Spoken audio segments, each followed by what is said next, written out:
sur Facebook et LinkedIn et ça y est, on est en direct pour parler aujourd'hui des erreurs à éviter lors d'un changement professionnel. Donc tout d'abord, quelles sont ces erreurs qui peuvent vous empêcher de réussir votre transition professionnelle? Numéro un, trop penser aux différentes des reconversions, à l'aspect financier, etc. et attendre que tout soit parfait pour commencer à mettre en place des actions. Beaucoup de personnes se disent: «Tant que je n'ai pas une idée claire du métier que je veux exercer, ça sert à rien, de m'y pencher, je ne sais pas quoi faire» et cetera. Et plutôt que d'attendre qu'une illumination arrive, que tout soit parfait, que ce soit le bon moment et qu'on ait une idée claire de ce qu'on veut faire, plutôt que d'attendre ce moment-là, c'est le fait de se mettre en action, de commencer à chercher des personnes qui peuvent vous aider à trouver justement quel serait, le meilleur scénario pour votre prochaine étape dans votre vie professionnelle, qui est, finalement la bonne méthode à adopter pour récolter des fruits. Donc moins de réflexion, plus d'action. Numéro 2, pensez qu'il y a une technique secrète, pour se reconvertir. Il n'y a pas de technique secrète, c'est la mise en action. J'ai souvent parlé des différentes étapes pour, initier un changement professionnel. Tout d'abord, une prise de conscience, vous rendre compte ou sortir du déni, par rapport à une situation professionnelle que vous subissez, peut-être un manque d'équilibre pro perso, peut-être, un désaccord, entre vos valeurs personnelles et ce que vous effectuez au quotidien au sein de votre entreprise, les relations peut-être un petit peu toxiques dans votre environnement de travail. Bref, tout d'abord une prise de conscience, ensuite une meilleure connaissance de vous-même, une gestion de la peur, une mise en action pour vous renseigner sur les métiers qui vous intéressent et un plan d'action. Ces étapes-là, mais en tout cas, voilà, il n'y a pas de technique secrète. Il faut, il faut se donner le temps de faire des introspections et des mises en action pour avancer. Troisième erreur, ne pas écouter votre intuition, votre petite voix et rester uniquement dans la tête. Si ça fonctionnait comme ça, je pense que personne ferait un changement professionnel et on resterait tous là où on est parce que c'est ce qu'on connaît, parce que on a étudié pour ça, parce qu'on a une ancienneté, parce qu'on a une famille à nourrir. Enfin, il y a 10 000 raisons qui, qui feraient qu'on resterait sur place. Mais cette fameuse petite voix, cette fameuse petite intuition, elle est là pour vous aiguiller vers le chemin qui vous correspond vraiment, pour que vous soyez pleinement vous-même, authentique, dans votre plein potentiel, à travailler dans ce qu'on appelle votre zone de génie, dans un métier qui vous plaît, qui fait du sens pour vous, qui vous motive à vous lever le matin avec le sourire, avec envie.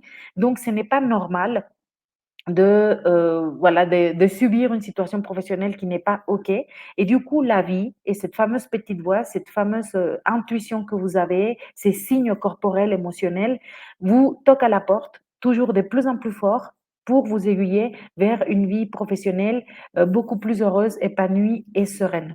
Donc, ne pas écouter votre intuition est l'une des plus graves erreurs. Comme vous le savez, je suis spécialiste de la reconversion professionnelle et des transitions professionnelles des cadres et des ingénieurs ou alors des personnes issues des grandes écoles de commerce. Donc, tous des personnes qui sont très branchées, rationnelles, très pragmatiques, plan d'action, compétences, débouchés, viabilité, rentabilité, etc.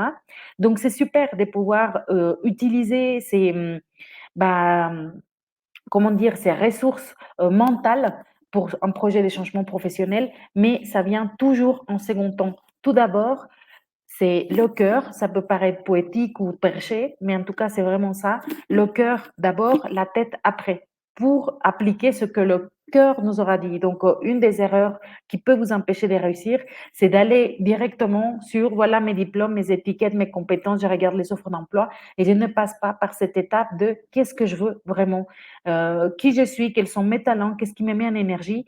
Et là, bah, se repartit pour une nouvelle expérience professionnelle où on va pas être à 100% épanoui tant qu'on n'a pas compris la leçon d'écouter son intuition d'abord.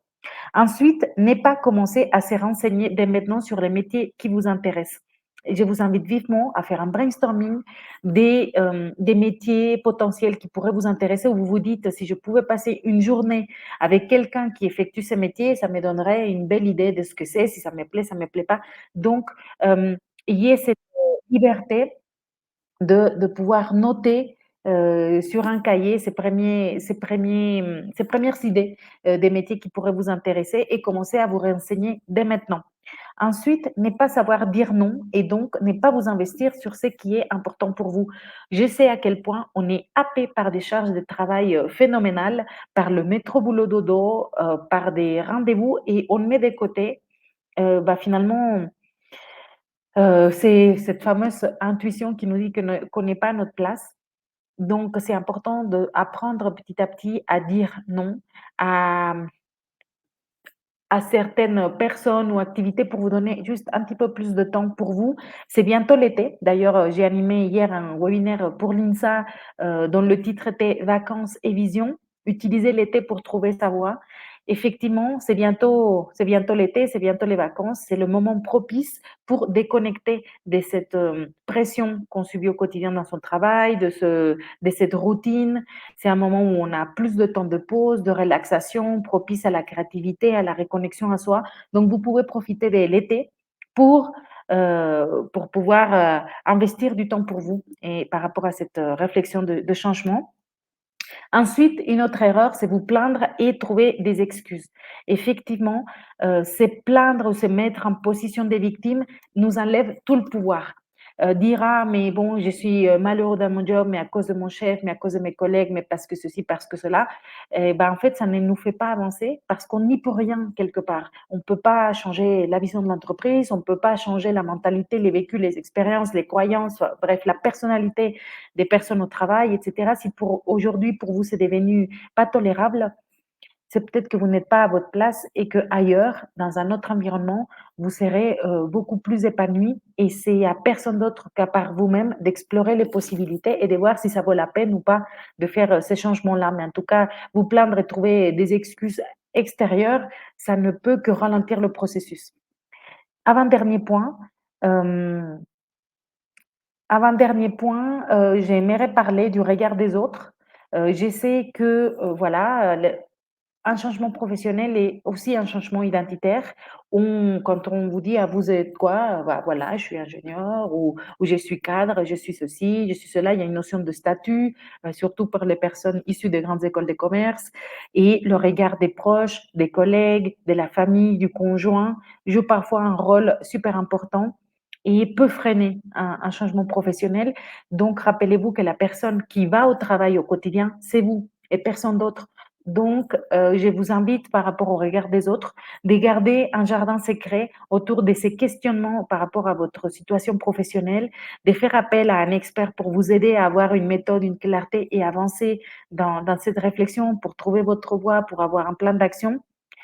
Je vous suggère, fortement, sans forcément en faire part énormément à votre cercle, proche, sauf si c'est utile. Si vous pensez que de le partager, vous allez recevoir du feedback, des encouragements à ce moment-là, oui. Mais si c'est pour, déjà qu'on a des peurs et des doutes et en plus on a les peurs et les doutes des proches, ça fait et beaucoup à gérer en termes de peur, en termes de doutes et de remise en question. Donc, par rapport au regard des autres, posez-vous la question, est-ce que c'est utile d'en parler? Si c'est oui, on en parle et si c'est non, on n'en parle pas, on garde ça pour soi et on avance de son côté. C'est vraiment une introspection très personnelle et voilà qu'il faut préserver des autres. Et, euh, et voilà, donc c'est ce que je voulais vous partager principalement durant ce live. J'espère que ça vous a beaucoup apporté et je vous dis à la semaine prochaine pour aborder plus de thématiques. Et encore, dernier point, et je viens de créer il y a un mois un groupe WhatsApp dédié à la transition professionnelle, à la reconversion professionnelle, où je partage des citations inspirantes, les dates des prochains événements, des webinaires. Bref, si aujourd'hui vous êtes dans une situation de remise en question professionnelle, c'est, je pense, exactement ce type de contenu et de communauté qui pourrait vous convenir. C'est complètement privé. Et je vais vous mettre dans les commentaires de ce live le lien pour y accéder. Enfin, plutôt que le lien, enfin, ce qui serait super, parce que j'aimerais quand même faire un petit peu le tri des personnes qui rejoignent le groupe pour qu'il reste de qualité et que ça puisse vous convenir. Donc, tapez plutôt en commentaire si ça vous intéresse, groupe, et je vais pouvoir vous envoyer par message le lien pour pouvoir le rejoindre. Mais en amont, je sais que c'est pertinent pour vous. Je vous poserai peut-être quelques questions pour voir si ça vous convient. Donc, voilà, pour le moment, tapez un commentaire groupe et je vous contacte pour pouvoir, vous inviter dans le groupe WhatsApp. Merci beaucoup de votre écoute, de votre présence. Je vous souhaite un excellent week-end et à la semaine prochaine. Ciao à tous.